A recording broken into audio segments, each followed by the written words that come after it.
السلام علیکم دوستو، شام کہانی میں آپ کو خوش آمدید کہتے ہیں۔ آپ سے گزارش ہے کہ ہمارے چینل کو سبسکرائب ضرور کریں اور ساتھ میں گھنٹی کے بٹن کو بھی ضرور دبا دیں تاکہ ہماری آنے والی نئی مزیدار کہانیاں آپ تک آسانی سے پہنچتی رہیں۔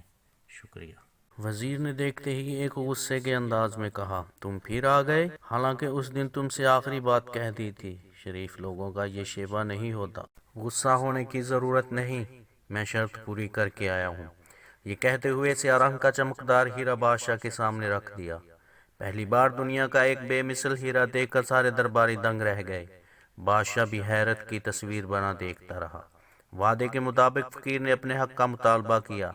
اسے یقین تھا کہ شاید اب مقصد پورا ہونے کی گھڑی قریب آ گئی ہے، لیکن وائر ناکامی قسمت کہ پھر وزیر نے اسے تسلی دیتے ہوئے کہا، اس میں شک نہیں کہ تم نے ہماری شرط پوری کر دی، لیکن ایک آخری شرط اور رہ گئی ہے۔ اسے بھی پوری کر دو تو تمہاری درخواست لازمی منظور کر لی جائے گی۔ یقین کرو، تمہاری محبت کی یہ آخری آزمائش ہے، بالکل آخری۔ توقع کے خلاف وزیر کا یہ جواب سن کر فقیر کے تصورات کی دنیا بکھر گئی۔ یکا یک دل کی ساری امنگوں کا خون ہو گیا، لیکن وہ عشق ہی کیا جس میں دل کی چوٹ ہی نہ کھانی پڑے۔ ہمت ہارنا راہ الفت کے مسافر کا شیوا نہیں۔ پھر اس نے ٹوٹی ہوئی امیدوں کو سمیٹا اور وزیر سے دریافت کیا، اچھا اب وہ آخری شرط کیا ہے؟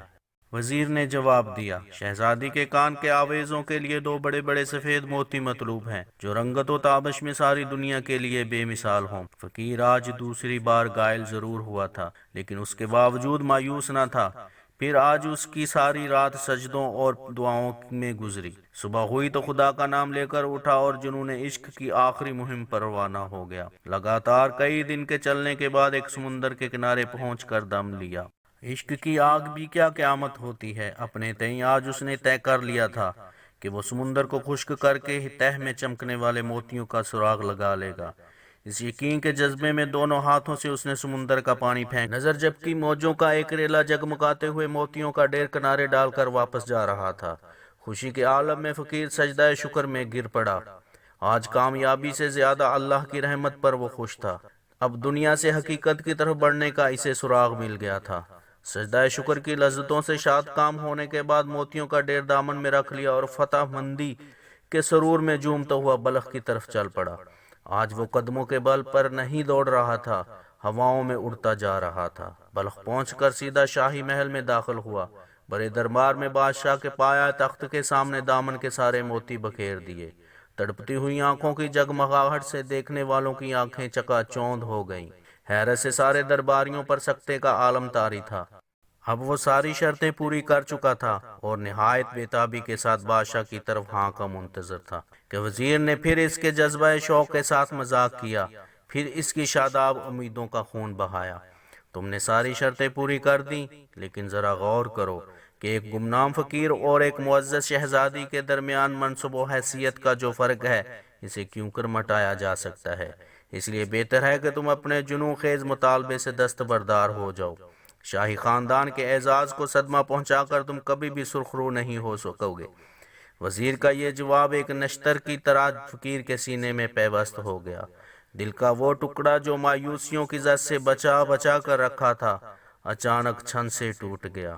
پہاڑوں اور سمندروں کا فاتح آج کامیابی کی منزل کے قریب پہنچ کر شکست کھا چکا تھا کہ یک بیک شاہی محل میں شور برپا ہوا۔ بدحواسی کے عالم میں ایک کنیز نے آ کر خبر دی کہ اچانک شہزادی بے ہوش ہو چکی ہے، نبض ٹھنڈی ہو رہی ہے اور آنکھیں پتھرا گئی ہیں۔ سارے محل میں کوہرام مچا ہوا ہے۔ بادشاہ کے پہنچتے پہنچتے شہزادی کی زندگی کا کام تمام ہو چکا تھا۔ اس حادثے پر ہر طرف صف ماتم بچھ گیا۔ سارا دربار سوگ میں ڈوب گیا۔ شدت غم سے بادشاہ پاگل ہو گیا۔ اس خبر سے سارے شہر میں ایک سکتے کا عالم طاری ہو گیا۔ فقیر کے پہلو میں حسرتوں کی ایک لاش تو پہلے ہی موجود تھی، اب امیدوں کی آخری لاش بھی اسے اٹھانی پڑی۔ اس قیامت خیز واقعے پر مملکت کا ہر شخص سوگوار و آب دیدہ تھا، لیکن حیرت تھی کہ فقیر کے چہرے سے پریشانی کی کوئی علامت ظاہر نہیں ہو رہی تھی۔ جب تک شہزادی کی تجہیز و تکفین کا سامان ہوتا رہا، فقیر سر جھکائے ساکت و خاموش بیٹھا رہا۔ جب جنازہ شاہی محل سے روانہ ہوا تو ہمراہ چلنے والوں میں یہ بھی شامل ہو گیا۔ شہر کے سب سے وسیع میدان میں لاکھوں کے ہجوم میں نماز جنازہ ادا کی گئی اور شام ہوتے ہوئے شاہی قبرستان میں شہزادی کو سپرد خاک کر دیا گیا۔ افسوس کے ناز و ادا اور جمال و زیبائی کا ایک گلرانہ آج کئی من مٹی کے نیچے دبا دیا گیا۔ یہ تنہا ایک شہزادی کی موت نہیں تھی، ساتھ ساتھ بے شمار امیدواروں کی بھی موت ہو گئی۔ رات کی زلف سیاہ کمر سے نیچے ڈل چکی تھی، سارا شہر سوگوار اداسیوں میں ڈوبا ہوا تھا۔ تنہا ایک فقیر اپنی جھونپڑی میں جاگ رہا تھا۔ یک بیک سناٹے کی بھرپور خاموشی میں تیشہ لیے ہوئے اٹھا اور سیدھا شاہی محل کے قبرستان میں داخل ہو گیا۔ آج عشق کی خفیہ قوت نے اسے بے انتہا حوصلہ مند بنا دیا تھا۔ آستین چڑھائے ہوئے آج وہ موت سے لڑنے آیا تھا۔ اپنے جنوں پر ور یقین کے سہارے آج اسے تقدیر کا فیصلہ بدلوانا تھا۔ سب سے پہلے گھٹنا ٹیک کر اس نے شہزادی کے مدفن کی خاک کا بوسہ لیا۔ اس کے بعد جلد از جلد قبر کی مٹی ہٹائی۔ چونکہ قبر بالکل تازہ تھی اس لیے جلد ہی تختے تک پہنچ گیا۔ چند تختے کھولنے کے بعد جو ہی کفن کا آنچل نظر آیا اس کے ضبط کا پیمانہ جھلک اٹھا۔ بے اختیار قبر کے اندر اترا اور عشق کی بخشی ہوئی ہمتوں کے سارے ناش کو باہر نکالا، کاندھے پر رکھا اور تیز تیز ویران جاڑیوں سے گزرتا ہوا جھونپڑی میں پہنچ کر دم لیا۔ کاندھے سے ناش اتار کر نہایت حفاظت و احترام کے ساتھ ایک گوشے میں لٹا دیا۔ اب عشق کا فرشتہ ایک ٹھنڈی لاش کے اندر زندگی کی تپش واپس لانے کے لیے آسمان کی طرف مائل پرواز تھا۔ آنسوؤں میں نہائی ہوئی دعا جوں ہی عرش سے ٹکرائی، اچانک کٹیا کے دروازے پر کسی کے قدموں کی آہٹ محسوس ہوئی۔ آنے والے اپنی وضاقتہ سے کوئی طبیب حاذق معلوم ہو رہا تھا۔ سر پر دعاؤں کا بوجھ لادے ہوئے اس کے ہمراہ ایک ملازم بھی تھا۔ کٹیا کے اندر داخل ہوتے ہی طبیب نے شہزادی کا کفن اٹھایا، نبض پر ہاتھ رکھا اور فقیر کو آواز دی، وقت کی قیمتی مہلت ضائع نہ کرو، زندگی کی واپسی کی توقع گھڑی دو گھڑی کی مہمان ہے۔ شہزادی کی موت واقعہ نہیں ہوئی ہے، سکتے کی حالت طاری ہے۔ زنبیل سے دعا کی ایک شیشی نکال کر فقیر کو دیتے ہوئے کہا، نہایت تیزی کے ساتھ شہزادی کے تلووں پر اس کی مالش کرو۔ اب فقیر کی پر امید نگاہوں کا عالم قابل دید تھا۔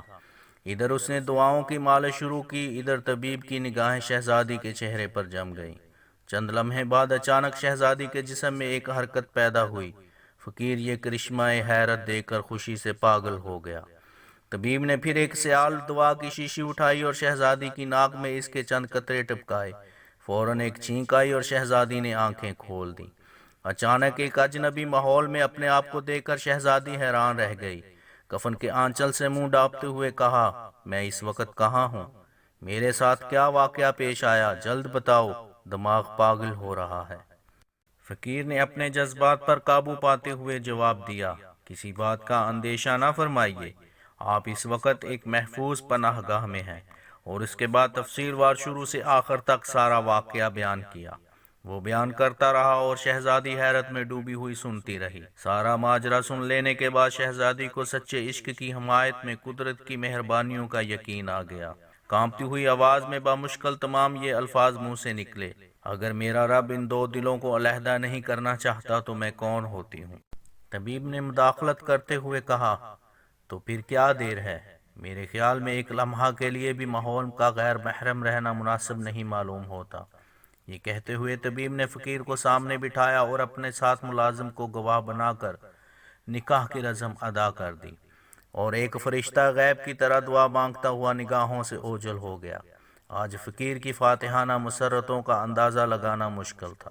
خوشی کے آنسوؤں سے آنکھیں بھری ہوئی تھیں اور بار بار زبان پر یہ الفاظ مچل رہے تھے، خداوند تیری شان بندہ نوازی کے قربان، یہیں میں غائل بھی ہوا تھا اور یہیں شفا یاب بھی ہو گیا۔ سچ فرمایا تیرے رسول محترم نے کہ تیرے کرم پر بھروسہ کرنے والے کبھی نامراد نہیں ہوتے۔ فقیر کی زندگی کا آج نیا دور شروع ہوا تھا۔ رفتہ رفتہ خوشحالی کے دن سنورنے لگے، مستقبل کا چہرہ نکھرنے لگا۔ شریک کے غم ساتھی کی طرح شہزادی نے فقیر کے ساتھ اپنی رفاقت کا حق ادا کر دیا۔ نہایت خندہ پیشانی کے ساتھ شاہی زندگی غربت و افلاس کے سانچے میں ڈل گئی۔ کسی حال میں بھی پیشانی پہ بل نہیں آیا، لیکن شہزادی نے اپنے دوبارہ جی اٹھنے کی رات سے کسی کو باخبر نہیں ہونے دیا۔ فقیر کی کٹیا سے شاہی محل کا فاصلہ کچھ زیادہ دور نہیں تھا۔ اسے یقین تھا کہ وہ صرف فقیر کے لیے زندہ کی گئی ہے، اس لیے زندگی کا دائرہ وسیع نہیں کرنا چاہتی تھی، خاندان کی لاڈلی بیٹی کے انتقال کے بعد شاہی محل پر ہمیشہ کے لیے غم چھا گئے۔ دربار کی رونقیں سرد پڑ گئیں۔ بیٹی کے غم میں بادشاہ کی زندگی مرجھائے ہوئے پھول کی طرح اداس ہو گئی۔ اب وہ نہ چہل پہل تھی اور نہ وہ شاہانہ شان و شوکت۔ طبیعت سادگی کی طرف مائل ہو گئی۔ دینی مشاغل سے دلچسپیاں بڑھنے لگیں۔ مسجدوں کی تعمیر اور مدرسوں کا قیام، وعظ و تذکیر کی مجالس کا انعقاد بادشاہ کا محبوب مشغلہ بن گیا۔ ہفتہ کا ایک دن تعلیمی اور فلاحی اداروں کا معائنہ کرنے کے لیے مخصوص تھا۔ آج ایک اسکول کی سالانہ تقریب تھی۔ تمام بچے صاف ستھرے لباس میں بادشاہ کے خیر مقدم کے لیے کھڑے تھے۔ جو ہی بادشاہ کی سواری آئی، تمام بچوں نے جھک کر سلام کیا۔ اچانک بادشاہ کی نظر ایک 4 سالہ بچے پر پڑی اور دل از خود اس کی طرف کھنچنے لگا۔ بار بار اسے دیکھنے کی خواہش مچلنے لگی۔ بالآخر اسے اپنے پاس بلا کر بٹھا لیا اور معلم سے دریافت کیا۔ اتنا روشن و دلکش چہرہ ریاست میں پہلی بار نظر سے گزرا ہے۔ یہ کسی خوش قسمت باپ کے چمن کا پھول ہے۔ معلم نے جواب دیا، مدرسہ میں داخل ہوئے چند ہی دن ہوئے ہیں، اسے لے کر کبھی کبھی اس کا باپ بھی ہمراہ آتا ہے۔ ویسے ظاہری شکل سے غریب و مسکین آدمی نظر پڑتا ہے۔ بادشاہ حیران تھا کہ ایسا روشن و تابندہ بچہ کیوں کر پیدا ہو گیا۔ چلتے وقت معلم کو ہدایت کر گیا کہ اس کے باپ کو بچے کے ہمراہ دربار میں حاضر کیا جائے۔ شام کو معلم نے بادشاہ کا حکم فقیر کو پہنچاتے ہوئے تاکید کی کہ وہ اپنے بچے کو لے کر دربار میں فوراً حاضر ہو جائے۔ فقیر نے جب شہزادی سے اس کا تذکرہ کیا تو یکا یک اس کے چہرے کا رنگ بدل گیا۔ پیارے دوستو، کیا بادشاہ کو اپنی مری ہوئی شہزادی کا پتہ چل پائے گا؟ جاننے کے لیے اس کہانی کی آخری قسط کو لازمی دیکھیں۔